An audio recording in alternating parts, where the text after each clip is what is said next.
I think it was in 2012 or 2013. It feels so long ago that it's hard to really recall. But I put up a 3,500 blog post because I blogged back then about my brush with suicide and my mental health struggles. And I think I was the first person as a golfer to even talk about it. I was one of the first athletes to even talk about it in terms of understanding that, yes, I'm in an extremely privileged place.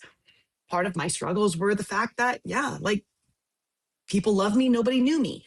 And the things that I was going through emotionally, mentally, a lot of it, I would say, equated to burnout due to my own um, beliefs on what other people's perceptions of me were. Where I was always the one helping other people, and I never knew how to ask for help. And I just recall that yeah, I almost took my own life as a result of that because I just felt like it would be too much of a burden for other people um, if I were to, turn around and be like, "Hey, buddy, I've been the one that's always helped you out, but would it be? Is it too much to ask? Like, can you listen to me? Talk about the stuff I'm going through?"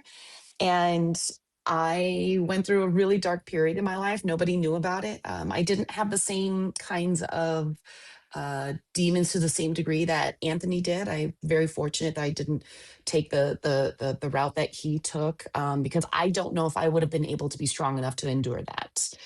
And so I mean, gosh, anyone that you look at on tour, 90% of the players out there will have a similar story at some point in time throughout their career when it comes to the mental anguish. It may not necessarily be to the same degree, and there's a very, very low likelihood that the decisions that are made beyond that, those emotions will be the equivalent. But you look at what Anthony has gone through. Obviously, we're just we're coming up on that it's a really tough time of year because we're coming up on Grayson Murray's the day of remembering him. And none of us are infallible, and none of us are without